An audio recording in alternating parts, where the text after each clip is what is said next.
Before we begin our reading of this novel, you need to be aware of some information so that you can understand why the events that transpired in the book happened. Rwanda is located in Central Africa.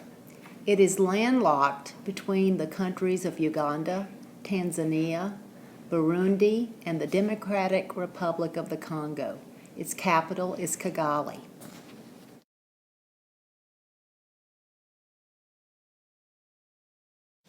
The original inhabitants of Rwanda were the Twa, a pygmy people who now make up only 1% of the population.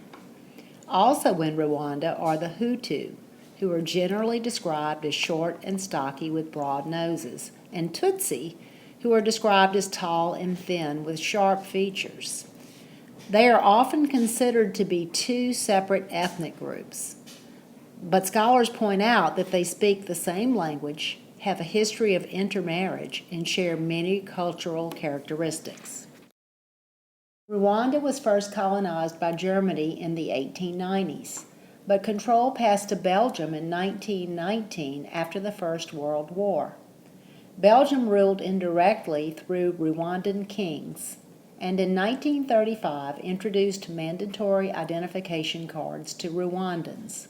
The system of identification looked something like this.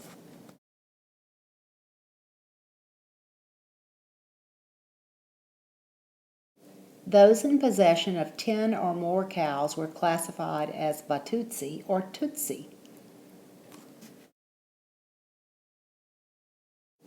Those with fewer cows were called Bahutu or Hutu.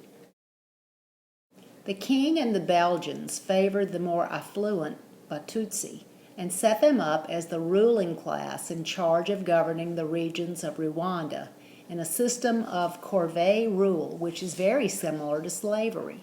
However, in this system, the rulers don't own the servants outright. Unsatisfied with the balance of power, the Hutu called for more representation in government. When King Mutara III died in 1959 and his Tutsi successor, Kigeri V, was appointed, the Hutus revolted and violence erupted. This marked the start of the so-called Hutu Peasant Revolution, lasting from 1959 to 1961. In 1962, Rwanda gained its independence after rejecting its ties with Belgium in a referendum. That year, Gregoire Kayibanda, a Hutu, was elected the first president. Essentially, by the time of Rwandan's independence in 1962, the Hutu were an oppressed race, facing cruelty from a Tutsi elite who were manipulated by the colonists. This marked the beginning of widespread persecution of the Tutsi people. Here are some questions to keep in mind as you read the book and will be discussed in class the next day.